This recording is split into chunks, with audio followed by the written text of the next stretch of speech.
You can count on your health insurance to be there for you when an illness or injury happens, but you may not be as covered as you think. Even with major medical coverage, there can still be out-of-pocket costs and expenses. Aflac supplemental insurance can help close the gap between what your health insurance covers and what it doesn't. Aflac pays cash that can be put towards medical expenses like copays and even non-medical expenses like groceries or rent.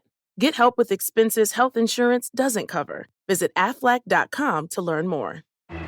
Bases loaded, risk basis up. Diversification yield curve, risk market cap. JP Morgan Wealth Management knows the world is full of financial noise. Commodities, market cap, capital gains, capital gains. We help you cut through it. Securities. Trade online with our expert research and powerful screeners. Go to jpmorgan.com/trading to make online commission-free trades on stocks, ETFs, and options. JP Morgan Wealth Management offers investment products and services through JP Morgan Securities LLC, member FINRA/SIPC. A business administration degree from the University of Cincinnati Online is designed to help you finish your bachelor's degree with a focus on finance or marketing. You'll be on a path to a rewarding career with the skills you need to achieve your goals. UC Online offers affordable tuition, convenient start dates, and faculty who provide personalized attention to every student from application to graduation. Get the world-class education you deserve without sacrificing work and family commitments. Learn more at online.uc.edu/BBA. Hi, listeners. Welcome back. I'm Nedra Glover Tawwab, and you need to hear this. We have covered so many difficult topics, many of those conversations centering around challenging family relationships. And I'm hearing more and more that there is an assortment of issues that we can have, and it is very hard to know how to proceed when big things have happened in the past. This past weekend, I had the pleasure of speaking with Jada Pinkett Smith about her new book, Worthy. And in that book, she talked about her challenging relationship with her father. As we go through this call today, that book will be in the back of my mind, because sometimes we have expectations of our parents that they cannot meet because of who they are, what they've learned, or what their life experiences have presented for them. Even though they're our parents, it doesn't mean that they're great at the job of parenting. So as we listen to this call today, I want you to think about, what are your expectations of your parents? And what expectations do they have of you? Because sometimes it can be the child that releases the expectations, but the parents can hold on, well, you're my child, you're my son, you're my daughter, and you should. So let's think about what truly is happening with all of these things that I want or what they want in the relationship. And actually, can we even meet each other's needs in those ways? Let's start with today's call. Hi, Nedra. I decided I should call in to share my own story about my difficult relationship with my father. My relationship kind of breaks down to my boundaries with not really wanting to have any relationship with him at all, given our past and our experience, and how he, and by extension at the time, my mother as well, how they handled letting me know I had to leave the home. And I'll give more detail on that a bit later. So currently we don't really have much of a relationship at all. It's respectful when I see him. I greet him, ask him how he's doing, and then that we leave it at that. It's not, combative. It's not tense when we see each other. It's just we greet each other and then we leave it at that. We are okay in the same spaces. He would like to try to build back into trying to fix it, but I feel that there's already been so many chances at trying to reconcile and try to be heard and try to really talk things out that I don't think I want to give another chance on that. So, and also it was just tiring emotionally, mentally. I just felt myself or often when I would interact with him, I wasn't sure if it was going to be like an annoying conversation or something I wasn't really trying to engage with. So that's kind of where it currently stands. He did have a recent tragic event happen in his life, which is causing me to reevaluate my boundary. He recently lost his sister-in-law to cancer. And I'm not sure if the right thing for me to do is send like flowers or a card or something that lets him know that I'm sorry for your loss, something to that effect, right? Or would that be me not honoring my own boundary to myself and kind of bending or breaking, a sense of like respect for myself? I'm just not sure how to handle that. Um, and what the right decision to be. I asked my mother what she thought I should do there because me and her have actually rebuilt our relationship after me moving out of the home. And she thinks that maybe it would be helpful to send something. She just doesn't know what it should be. She just wants to leave it up to my own decision making, what I feel. But I told her I wasn't sure if I was going to send anything. I didn't know. As the creator of the boundaries, you can be the breaker of the boundaries. In delicate situations where there's a life crisis or maybe a death in the person's life, even if you've decided to have a boundary of not having a deep connection with someone, you can send them a card. And it can just be an act of kindness. It may not be a symbol of rekindling the connection. It could just be, I am sorry for your loss. My condolences. Some time ago, I had a friend and we stopped our connection and she lost a parent. And I called her and I just wanted to offer my condolences. Her mother was in my life and I wanted to say, I see you, I see your pain. It's not about reestablishing the connection as much as it is like, wow, I understand that this must hurt.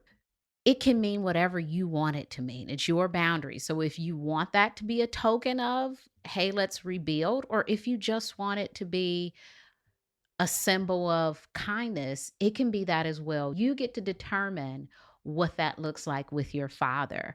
Being kind should be a part of all of our boundaries, right? Like we don't want to be so harsh in our boundaries that when things happen to people, we have no compassion for them. We can be compassionate and hold our boundaries with people. I hear that, with your mom, it sounds like there is some trust and that you feel more comfortable with reestablishing that connection. But with your father, there is a lack of trust. So let's keep listening to find out a bit more of what happened in the relationship. There's been over the years between me and him the struggle of meeting expectations from me living up to what I know my parents wanted of me and my siblings and my cousins and the rest of the family, with also me feeling like they were spread too thin, helping too many family members or having too many cousins or aunts and uncles, and not really making a whole lot of time for us. They were available and they were engaged, but I felt like as we were getting older, I would have really liked them to be around more often, but they were a lot of times helping other family members and taking other people places and helping them with their situations. And it felt like over time that we were just kind of put on the sideline a little bit, even as I continue to like kind of race towards getting a career in STEM, setting up myself as an independent young adult, just having a stable relationship, taking care of my own bills and finances, and trying to just be stable and work towards those things. I would go off to college, get my degree in my STEM field, return home. And after I returned home, definitely became a lot more combative because while I was away, I was able to like develop my own voice a bit more. I became much more comfortable with having like debates that had differing opinions and just like being comfortable in disagreeing and just talking things through and not kind of shying away from those conversations. Not that I wasn't before college, like in high school or anything. I just became much more confident, so I leaned more into those things. I didn't shy away from, speaking my mind and giving people my honest opinion about stuff versus like what they might want to hear. But getting back to when I returned home from school, I would, try to find a job in my field. That took longer than I thought, which is, the post college or undergrad experience. I would go on to work at like a Best Buy for a little while, and that's around the same time they started asking for rent. Now, at my house, it was me, my brother, who didn't finish college, and my cousins and some aunts, uncles, right? And my parents who kind of took care of everything. There was no established number for rent. We just knew at some point we had to pay it. But for me, that set up this weird dynamic of not knowing what is the right number to pay, especially since I wasn't making that much money. And at this point, I was taking on those bills that my parents were covering under like family plans and stuff, like my phone bill or my car insurance. All those things were now in my own name. And I had no problem with that. So I knew that was coming. And I was paying those, no problem, all good and no issues. But the issue became when I started asking about rent and not just kind of accepting what they were asking me or asking of me. They would ask for like a number such as like $300. I know that's not a lot, but I wasn't making a lot. And I would say, hey, I'm much more comfortable paying like 150 or something. I know that's very low, but again, I had my bills and I wanted to save so I could move out to have my own place while also looking for a job in my field, my first job officially in my career. So they took offense to that. They would say things like, oh, as your parents, if we ask of you of something, you should be more than willing to give it. Why are you asking about how much rent is for other people in the house? You shouldn't be asking about other people's situations. That's none of your business. People can pay what they can, whether that's more or less than what we're asking you. That's a different scenario, a different situation. But as a young man, you should want to move out as soon as you can, and you should want to pay whatever you can to help out your parents. I told them I had no problem paying. I just didn't want to pay that much. I'm more than willing to help out. I'm more than willing to do what you ask of me. Help around the house, take care of my own bills. And this became this ongoing thing for a number of years. I would go on to find my first, job in my career, entry-level job somewhere. I enjoyed that, but that gave me just enough money to qualify for some entry-level housing in my area as well, like my first one-bedroom apartment. Me and my parents get into having more of these conversations about, rent and, what's expected. And my dad is coming at it from this angle of, religion and as a man of God and these kind of things. My mom is saying like, as a son who wants to bring his parents, honor, he should do this. And I'm letting them know that while, we were raised with faith, I am a bit uncertain about faith, generally speaking. As a person who leans more into my science brain now, I don't know how I feel about that. So I don't really want to have every conversation revolve around what my duties are to you in terms or in context of religion.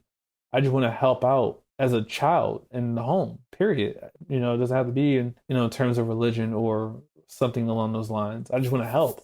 But also I don't want to like give more than I can give to meet my own goals. I have my own dreams, my own things I want to accomplish. And those are things you wanted us to accomplish when we were younger. So here I am still trying to be on that path, trying to, pay it back by trying to be successful in the things I want to, pursue. Mm.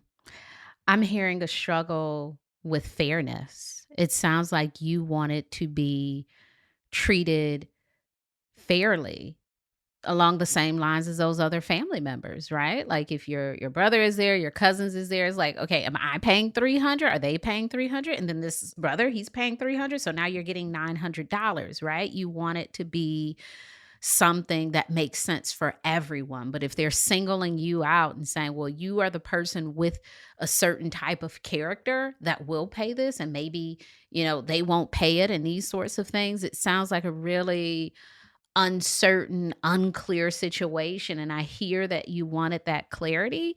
And I'm wondering if your parents demanded rent from the person who they most thought would pay it, not the person who made the most money, not the person who used the most things in the house, but the person who demonstrated a type of character who would pay the bill. Is that fair? Probably not.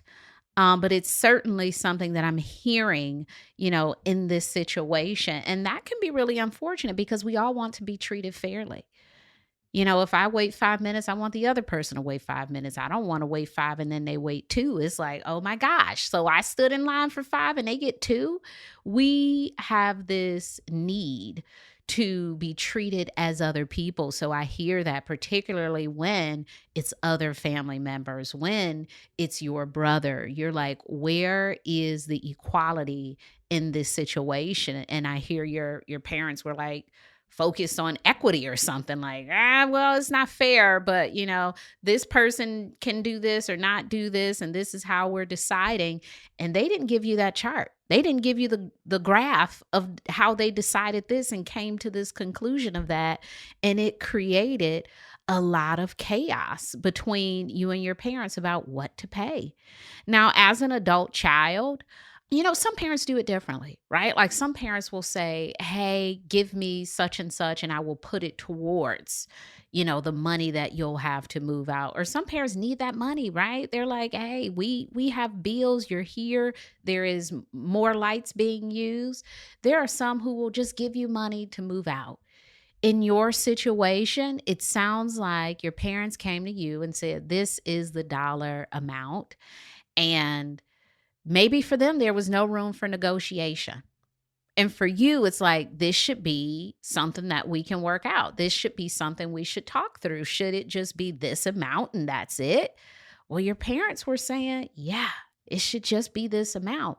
The tactics that they use, saying you honor your parents and you're a good kid and you're all of these things. And, this is what you should do. Those sort of things, that manipulating and pulling at the heartstrings, it can really tear you down because you're like, oh my gosh, I do love my parents. Like, is that in question? Because I don't want to give them $300 out of my $6. Like, do I love them less? Of course not. But when it comes to money and when it comes to our expectations around what people should do with their money, it gets really tough. It gets really unclear. And when we can't come to an agreement on what that should look like, what happened to you is typically what happens. It becomes an unfortunate circumstance that in the moment, from both folks' perspective, it's like there's no other way. This is the only way. It's 150 or it's 300. There's no other way. When many of us go off to college or when we move away from our parents, we start to discover these parts of ourselves that we could not be or didn't feel comfortable being while we were in our parents' home or under their care. And so it's very normal for us to find our voice in different ways, to be able to say what we like and what we don't like, and maybe presenting those relationships a little different because we are different. There is something that happened while away that we are now bringing back to the family. We're bringing back to the relationship we have with our parents. So certainly, being away, it takes away that shyness, and your voice is, maybe before you had a little baby voice like, oh, I don't want to go. And now it's like, no, I'm not going over there. And that could be quite shocking because for your parents, they haven't done that growth while you were away. They weren't thinking, oh my gosh, this person is going to come back and they're going to be all changed in these ways. You've been doing that work. And so for them, it is like they are getting to know you in this new way. Parents don't have the training or education to even realize that happens. They think the person that they dropped off at college is the person who's going to come back home. And what happens is you have a higher level of exposure. It's like, the things your kids pick up when they start going to school. And you're like, where did you learn that word? Where did you get that? It's happening again when you go off to college. Again, when you get this job and this new career, you're learning all these new things from all these other people. And it's going to reflect in the relationship with your parents. That is a very normal part of growing up. I'm hoping that, and I'm guessing not, maybe I'm in my Hallmark movie mind when I'm saying this. I'm hoping that there was some middle road that you all could come to. And if not, we will talk through this.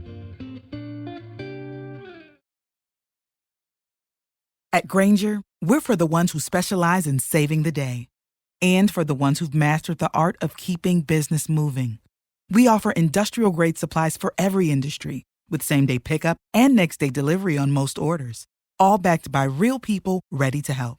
so you can get the right answers and products right when you need them. Call, clickgrainger.com, or just stop by. Grainger, for the ones who get it done. It's JoJo Siwa, host of the new podcast, JoJo Siwa Now. I got to admit, I am so excited to finally be starting my podcast, JoJo Siwa Now. I feel like I've grown up in front of the world. You know, the first time the world saw me publicly was at 9 years old. Now it's time to get real up close and personal. You're gonna see why I am the way I am now. You're gonna see who I am now, and it's gonna be pretty fun. It's gonna be like an inside look at what I've been up to in the last 3 years. It's basically like I'm gonna be talking to you like I'm writing in a journal. You're gonna get all of the tea and all of the scoop. I'm also gonna be talking to my friends, to people I admire, to people that are trending right now. So you're gonna get like JoJo Siwa Now and like now what's going on in the world. It's gonna be great, and I really hope you like it. You can listen to JoJo Siwa Now on the iHeartRadio app, Apple Podcasts, or wherever you listen to podcasts.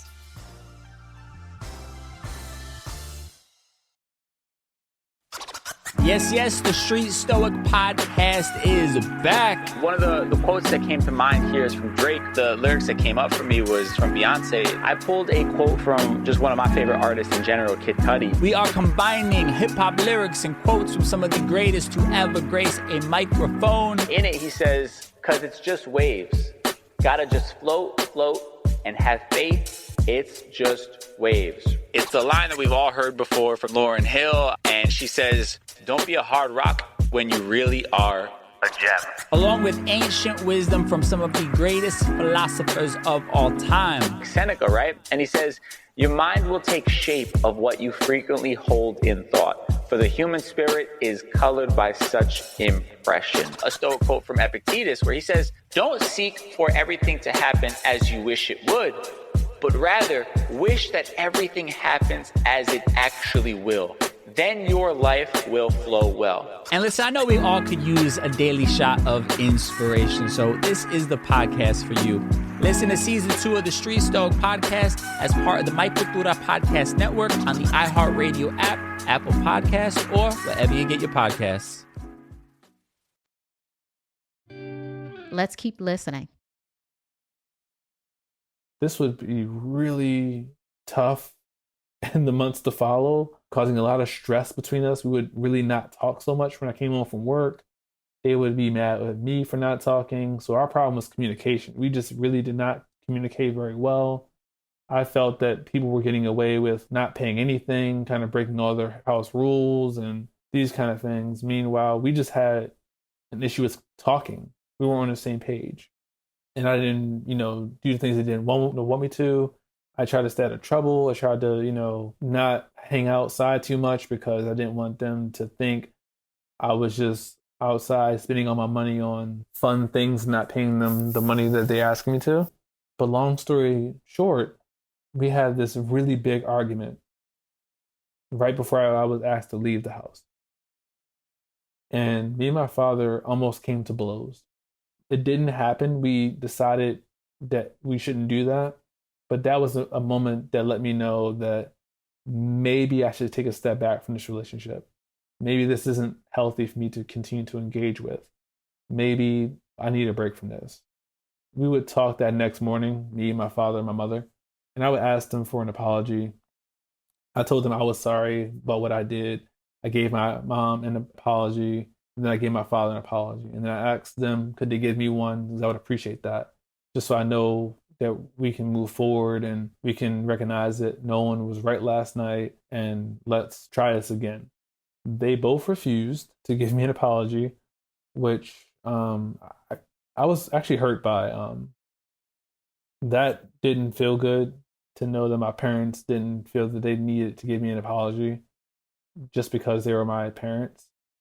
Even though I pay them rent and haven't missed since I agreed to pay them their number, and rent was increased a couple times. They have always gotten the rent from me. They have never had to pay a bill that was put in my name, like my phone bill, my car insurance, just taking care of just the basic responsibilities on my end, doing what was expected. And I thought that since I was, doing what was expected, that I could get at least a little grace, a little I'm sorry for what happened last night. or taking it that far, but they didn't see it that way. And then my father would tell me, well, what is my plan? And that was his way of saying, I need you to leave the house, essentially. He said it to other people in the past, and I was well aware that this is something he said before. It's just his kind of go-to line of when he doesn't want to like talk plainly, he kind of wants to like soften that kind of conversation a bit. And I told him my plan was, as it always was, it was to move out, find my own place, take care of my own bills, kind of grow in my career. And he said, all right, great. I need you to move out by the end of this week. And I asked him, well, that's soon, but let me get this straight. You want me to move out this week? I just paid you rent. You want me to move out this week? He said, yes, because I don't think you can stay here anymore. Again, what we had was an argument. We didn't cross blows. She still got their rent money, but tensions were high and communication was pretty bad at the time. I would agree. But I immediately responded with, I'm not ready for that. And I do fear that if you do decide that I can't stay here anymore and I have to go find my own place, that I might not be able to make it because I don't have that much savings. I have a credit card and I might run up a lot of debt in the first few months trying to, establish myself. And that might really derail the hard work I got up to this point. I just got my first job in my career. That's not going to be enough money to take care of my responsibilities. I might need to get a second job, which might take away from my energy from my first job, my main career job. All this to say, I was nervous about moving out, and I was told I wasn't ready for that. But if he wants to do that and have me take those risks with my livelihood and well-being, this is going to really affect our relationship. And I'm not sure I want to have one with you if you do this. He took a moment to think about it. He said, no, I still think that you need to move out. I said, okay. Thankfully, my credit score and the little bit of my savings and checking was enough to move out and cover first months. But from that moment on, I haven't spoken to him. And we have had no relationship. How are you feeling about this? I'm hearing a bit of hurt here that your father didn't have any compassion for your situation. That can be really tough, especially when you had a plan and your father is aware of what that plan looks like for you. And then there's this abrupt shift in what your plan needs to look like. Not even, 10 days, but 5 to 7, by the end of the week, you need to be out of here. That is a really unfortunate situation between father and son. I hear that you apologize to them, and I'm assuming here that your apology was based on, maybe I took it too far. Can you agree that you took it too far as well? And your parents are like, no, we didn't. We didn't take it too far. We did exactly what we intended to do with that dispute last night. And that can be really tough to hear, that a person sees no error with their behaviors, that they're doubling down. Or as I like to call it sometimes, people will unapologize. Yeah, I said it and that probably wasn't nice, but I said it anyway. It's like, whoa, what just happened? Was that an admission of doing something wrong? And then you're saying, who cares anyway? That happens too. Where people will, unapologize. Like, yep, that was bad behavior and oh well. Or outright refuse. I'm not going to apologize because I don't have anything to apologize for. I've even had people say to me, like, that wasn't aggressive. If you want to see aggressive, it's like, oh, well, there's more, So there are times that people aren't ready to be accountable for their behaviors, or they feel like those behaviors were warranted given the situation. This is how I should act in this situation, or you made me do it, or this is what I feel is appropriate. It takes time. It takes time for people to see themselves, especially when the situation hasn't been given that room to reflect. It can be years, it can be months. And for you, it sounds like it was the next day. Like, oh my gosh, I woke up and I'm like, oh, what terrible behavior. And for other people, it could be like, no, I don't think so. And then years later, they might be watching a movie and something happened and they're like, oh my gosh, I did that. Ugh, what terrible behavior I had 8 years ago. Who knows? Hopefully, they get to the place of wanting to apologize, of seeing how they showed up in a situation, maybe harshly, inappropriately, or not prepared to really deal with the situation. I'm going to jump out here and say, when your parents were asking you for the money, they had no doubt that you would just say, okay, right? So all of these things that they did afterwards, it was like, okay, what do we do next? I don't know. Let's pull something out of the air. Okay, this is what we're going to say. This was not very practiced. Therefore, it wasn't very intentional. I think these were in the moment things that were said. These were in the moment behaviors. It was like you were catching them off guard with intellect, right? You're like, well, what about these other people paying? They're like, oh, wait, we didn't think about that. These are all things that they had not worked through and you were asking them to work through. And so you're saying, hey, see your unfairness, see your harshness, see how there's a better way for this. And parents sometimes want to be right. Wanting to be right can be a bigger goal than actually being right. It's like, no, I want to be right so bad, I can't even incorporate another perspective. I refuse to see anything else because this can be the only thing.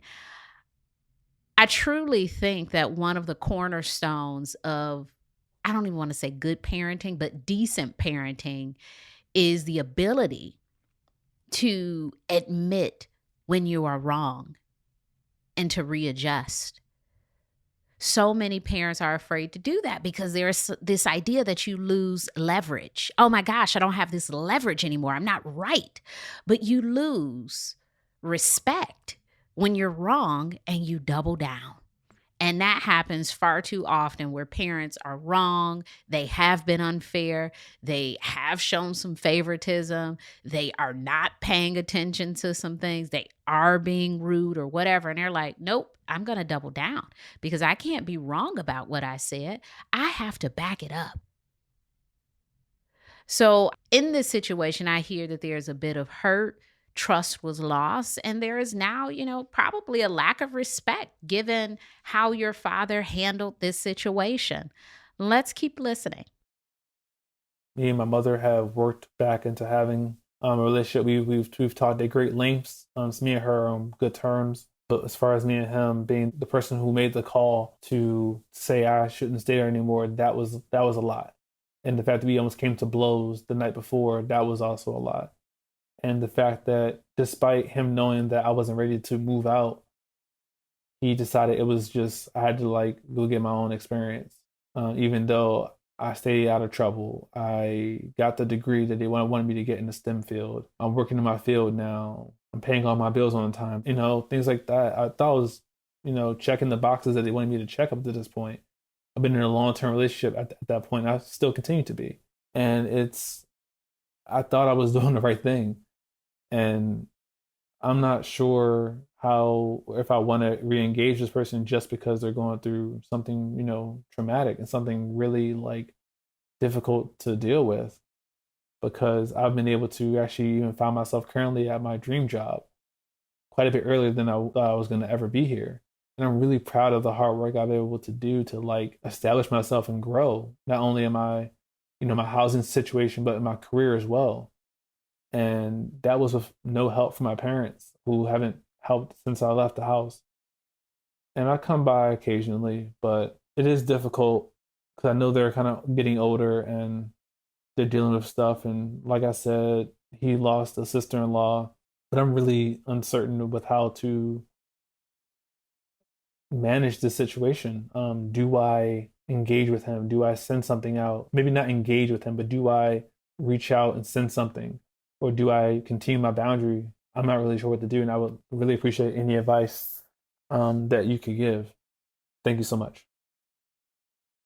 With our parents, sometimes we have to be the adult in the relationship.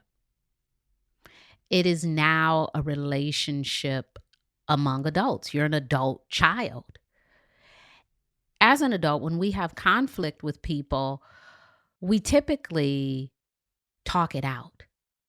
When we're in a healthy space, we talk it out, we address it.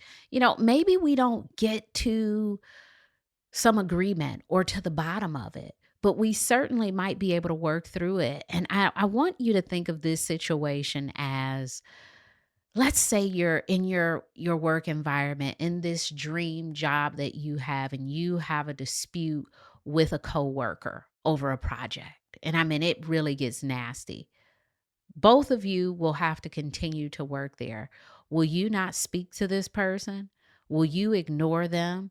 Or will you choose to, at some point, work through it? Now, I don't know your personality. Maybe you will be like, you know what? I'm going to walk past that desk every day and I'll never say anything to them again for the next 25 years. Perhaps that is what you will do. But I'm going to guess here that you would just figure a way to move beyond it because you have to be in that space. I'm not saying you have to be in that relationship with your father, but what I'm hearing here is some willingness and desire on your part. I'm not hearing you're completely done. I'm hearing that you're trying to figure out a way to live with this situation that has really hurt you and maybe even be in a relationship. Maybe that's why we started with you wanting to send this gift, right? Like, oh, they're getting older. I'm thinking about these things. There is still something there for you. What that is, I don't know. I don't know what the moving forward looks like. It can look like anything. I mean, a relationship doesn't have to be close. It could just be a relationship. I see my dad on holidays. Once a month we get together and we, have dinner together. Every 15th Sunday I call him. I don't know. You get to decide what that looks like. It could just be sending this thing. But you will forever and always be in a relationship with your parents, whether you're talking to them on a regular basis or not. They live in your heart. They live in your head. If they had those memories, they have you. So there is no getting out of the relationship, right? But what will the relationship look like? That's what you're working on. Do you want the relationship to be tense? Do you want the relationship to be characterized by this situation of you moving out? Or do you want to create some new memories with your father? Do you think this is a thing that he could do again? And in what way? You don't live with him anymore, right? So how could these things impact you in the future? Or is this so impactful that it impacts you in the future, right? I wonder this. If you were to stay in this relationship, what could it look like? And if you wanted to truly leave and be out of this relationship, what would it feel like? There is some processing of your hurt and your disappointment in your father that needs to happen. I didn't hear any feeling. I heard a lot of behavior. I heard a lot of what was said. But the feeling around how your father responded and how he didn't acknowledge it, how he didn't seem remorseful. And I know you have the words. If you could just write a paragraph, I mean, it doesn't even have to be anything of significant length, but just a paragraph of how that made you feel. Sometimes we call that an impact statement, right? When this happened, I felt. In that situation, I would have hoped. Right now, I feel impacted by it in the following ways. It could be really helpful for you to just acknowledge what's going on with you as a result of that situation. I would love to hear an update on this because I think this is a situation where the door is not closed. I'm seeing it. I'm hearing a little crack in the door. You're wanting to do something there and you're trying to figure it out. I wonder what you'll do. You need to hear this. We cannot make people apologize. We can desire an apology. We can feel like we deserve an apology. But when someone apologizes just to appease us, it is typically inauthentic. and their behaviors may not change. We cannot make people apologize. You Need to Hear This is an iHeart production hosted by me, Nedra Glover Tawwab. Our executive producer is Joelle Monique. Our senior producer and editor is Mia Dawn Taylor. Send us a voice memo with your questions about boundaries and relationships at youneedtohearthis@iheartmedia.com. Right now, I'm really interested in hearing more stories from parents who are estranged from their children. Also, people who are having marriage issues. I don't know about you, but I feel like I am in this space in life where I'm hearing more and more about, marriages and women initiating divorce. So I am really interested in hearing more about some of your marriage issues and self-sabotage. What are you struggling with? What are some of the things that you find really hard to do? What are your barriers? What are your blocks? I'd love to hear more on 3 things: estrangement, marriage issues, and self-sabotage.